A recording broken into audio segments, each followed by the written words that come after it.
Supreme court कह दिया कि इसको हाथी से कचरवा दो। अब आने वाले समय में ये कानून बन गया, एक बहुत ही अपनी बूढ़ी सास को छत पे से नीचे फेंक, और सुप्रीम कोर्ट ने फैसला सुना कि एकरों को फेंक दो उसी बिल्डिंग। उसके बाद कोई किसी को बिल्डिंग से फेंकेगा ना तो ओकरो वही सजा दिया जाएगा। नहीं, लोग कहते हैं कि सजा ऐसा देंगे कि नजीर पेश हो जाएगा। उसने रिपोर्टर का ही गैंग रेप कर, इन्हें समाज में जीने का कोई अधिकार नहीं। और पहला मुकदमा बना जिसमें हाईकोर्ट ने क्या दे दिया, फांसी की सजा। इसका मतलब ये हुआ कि सुप्रीम कोर्ट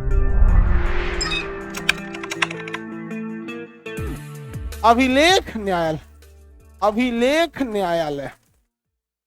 अंग्रेजी में क्या कहते हैं? न्यायालय अंग्रेजी में कहते हैं कोर्ट ऑफ रिकॉर्ड।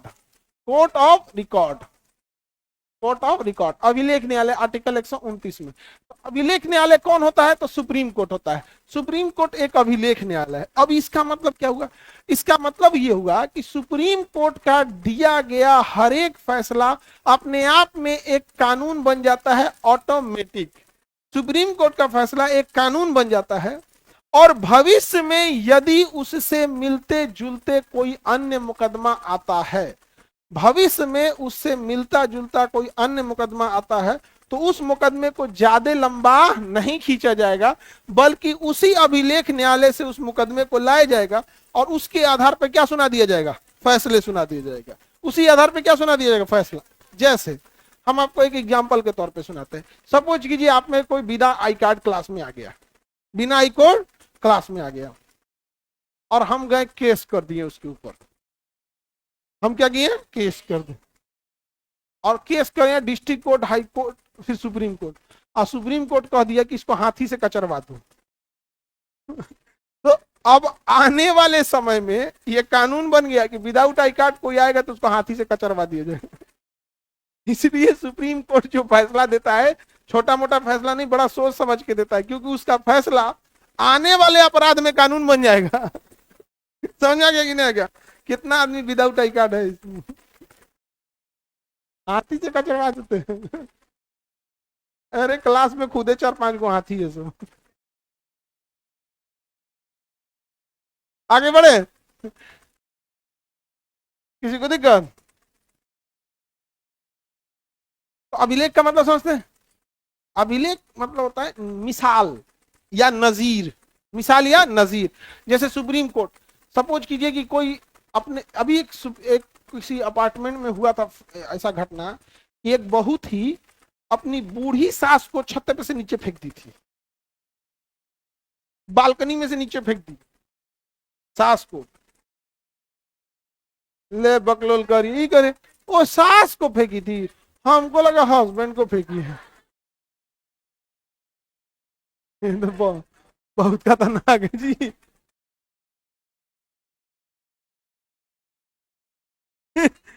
करिएगा, सास को फालतू फेंकी, हस्बैंड को फेंकना चाहिए, बताइए। उस हिंदी मीडियम वाला लड़का ऐसे के फेंकेंगे तो धके वो लेके नीचे उतर जाएगा। चलो हम जिए मरेंगे साथ की दुनिया याद कर। इस शहर का लड़का ऐसे का, देहात का ऐसे, देहात का समझा गया कि नहीं है गया? देहात के लड़कों की एक खासियत होती है। अच्छा, आपने वो देखा है पेड़ पे कैटर पिलर होते हैं सब, देहात में हम लोग उसे भुल्ली बोलते हैं। उसके उसके शरीर पे ना बहुत सारे कांटे निकले होते हैं ऐसा। आप पता नहीं पेड़ ओड़ पे निकलते हैं ऐसे, देखते होंगे। हाँ, इस पे हाथ रख देंगे तो कांटे चिल जाएगा, समझा गया ना? पेड़ ओड़ पे मिलते हैं ऐसे सब, इसको क्या बोलते हैं लोग? इतना जो उंगली जैसा होता है, पेड़ पे रहता है, गलती से हाथ रख देंगे तो चुभ जाएगा, और चुभ गया कांटा तो निकलता नहीं है। तो उसको ना हम लोग आटा चिपका के उसमें लगा के छोड़ देते थे। आटा जब सूख जाता था तो उसको निकालते थे, बड़ी भयानक चुभता है। तो देखो होता क्या है, गांव के लड़के तितली नहीं होते हैं कि आप उन्हें मुट्ठी में रख सकते हैं। गांव का लड़का भुल्ली होता है, सोच रहा उसको मुट्ठी में रखने जाइएगा ना तो मुट्ठी चौपट कर देगा। यहाँ समझ में आ रहा है? खास करके जो हमरा से पढ़ ले उसके ऊपर कोई पैतरा काम नहीं करेगा, कोई मेकअप, कोई ब्यूटी पार्लर, कोई काम नहीं करेगा। समझ में आ गया कि नहीं आ गया? कोई काला जादू उस पे काम नहीं करेगा। सब ये सब चीजों से इम्यून हो गया है। आगे बढ़े, तो एक महिला अपने सास को फेंक दी। अब सपोज कीजिए कि यह मामला तो भाई जघन्य है, रेयरेस्ट ऑफ द रेयर है, मतलब बहुत ऐसी घटना है जो खराब घटना होती है, उसे रेयरेस्ट ऑफ द रेयर कहा जाता है। डिस्ट्रिक्ट कोर्ट में जाएगा, हाई कोर्ट में जाएगा, और इनके सुप्रीम कोर्ट में गया, और सुप्रीम कोर्ट ने फैसला सुनाने के 1 करोड़ को फेंक दो उसी बिल्डिंग वहां से।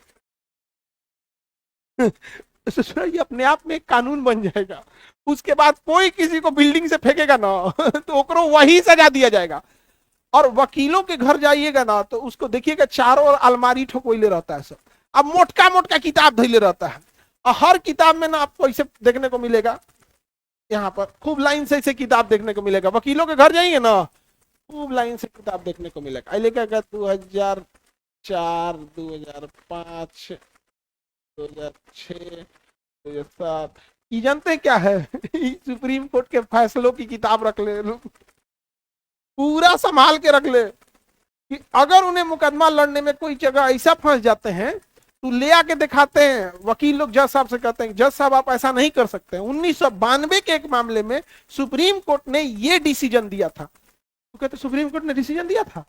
अब हाई कोर्ट के जज तो उनको फटाक से आर्टिकल 129 आएगा, नहीं तो जजेस साहब लपटा जाएंगे, तो कहेंगे कि हमको इसका रिफरेंस दीजिए। तो आप वो वकील इस बुक का जिस पेज पे ये लिखा होगा उतना पेज फोटोकॉपी करा के दे देगा और ओरिजिनल दिखा देगा, ये ओरिजिनल देख लीजिए, और फोटोकॉपी आपको उसके फाइल के साथ अटैच कर दी है। अब वो हाई कोर्ट का जज फैसला सुनाएगा कि यह मामला 1993 के ही मामले के जैसा प्रतीत होता है, जिसमें माननीय सुप्रीम कोर्ट ने मुकदमा संख्या इतना पर इतने तारीख को फैसला दिया था, उसी को ध्यान में रखते हुए इसे यह फैसला दिया जाता है। इसी को कहते हैं अभिलेख, हिंदी में कहते हैं नजीर। मिलते जुलते चीजों को क्या कहते हैं? नजीर। नहीं लोग कहते हैं कि सजा ऐसा देंगे कि नजीर पेश हो जाएगा, मतलब ऐसा सजा देंगे कि मिसाल हो जाए। उर्दू होती है नजीर, उर्दू क्या होता है? नजीर। कहते हैं कि इतना कामयाब बनो कि नजीर बन जाओ समाज के लिए। नजीर मतलब मिसाल बन जाओ, कहे कि यार वैसा बन के देखो। समझा गया कि नहीं? अच्छा, एक होता है बेनजीर, लड़कियों का नाम भी होता है कई जगह बेनजीर। पाकिस्तान की राष्ट्रपति प्रधान में बेनजीर भुट्टो। बेनजीर मतलब उससे मिलता जुलता कोई है ही नहीं, कोई मिसाल ही नहीं। जैसे ताजमहल को आप कह सकते हैं बेनजीर। समझा गया? अब उर्दू बुझाएगा ही नहीं आजकल के बच्चों को। अब उर्दू नहीं बुझाएगा, ना उसको गजल बुझाएगा, ना उसको शेरो शायरी बुझाएगा। समझा गया? कुछ बुझाएगा नहीं। आजकल लड़की को तो बेनजीर हो, फुल चौपट कर दी। नहीं समझा गया? फुल क्या कर दी? चौपट कर दी। ओकरा कुछ बुझाइबे नहीं करे बेनजीर, जबकि कितना बढ़िया बात है बेनजीर। सुप्रीम कोर्ट ने महाराष्ट्र में एक महिला रिपोर्टर थी, 2015-16 की बात है ये, अब हमें कोई एग्जैक्ट डेट नहीं याद आ रहा है। वो एक किसी फैक्ट्री का रिपोर्टिंग करने गई थी जो फैक्ट्री बंद था। तो फैक्ट्री की रिपोर्टिंग करने गई ना, तो वहां कुछ शराबी गांजा पीने वाले चरस में, वहां 10-15 थे सब। अब वहां अब या हमेशा देखिए ना, शराब पीने वाले 4-5 के ग्रुप में रहते हैं। तो कुछ तो भाग गए सब रिपोर्टर को देख के, और कुछ ढीठ थे सब। उसने रिपोर्टर का ही गैंग रेप कर दिया। अब 2012 की घटना है, दामिनी का जब रेप हुआ था, तो हम आपको पढ़ाए थे कि जस्टिस वर्मा कमेटी की रिपोर्ट बनी थी, जिसमें कहा गया था कि अब आप 16 साल पे ही आपको एडल्ट यानी बालिग मान लिया जाएगा।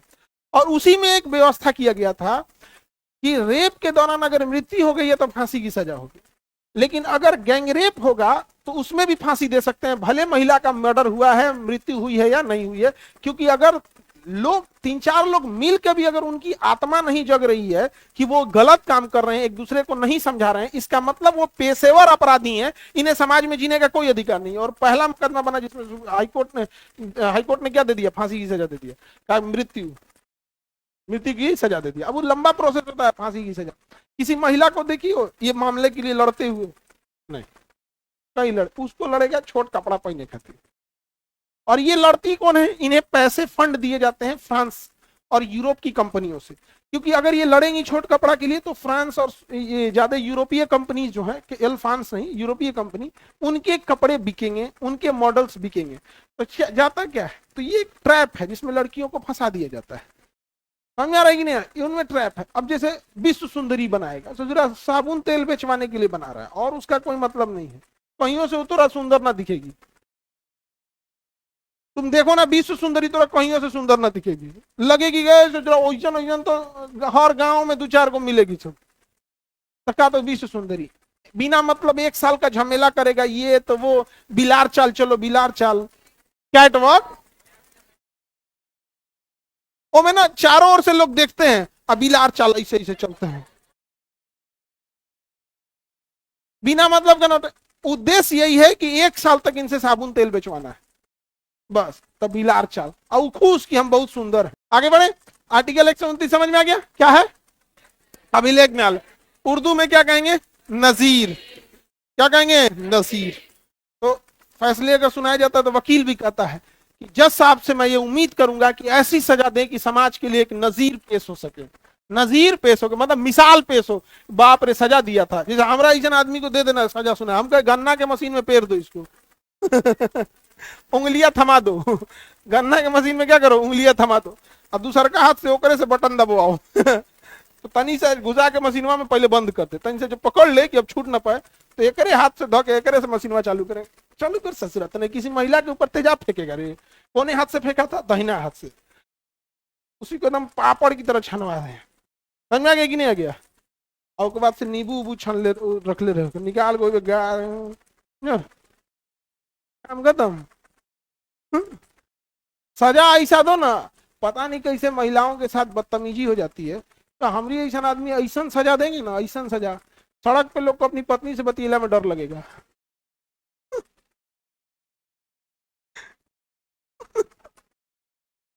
महिला के ऊपर किडनैपिंग, एसिड अटैक, रेप कर देते, मार मारो ऐसा ना, भय बिना प्रेत का। जाके पूछो श्रीलंका के आदमी लोग को, हनुमान जी का नाम ले तो कांप जाता है ऐसे। क्या मुंह में करने गए थे? अरे गए थे प्यार से समझाने के लिए, नहीं माया, फूंक दिए। हमारे कल्चर को खराब किया सब। महिला के साथ तुझे जाएगा 4 को कैंडल लेके, कैंडल कैंडल कैंडल, हमारे यहाँ कैंडल नहीं लंका जला दिया जाता है।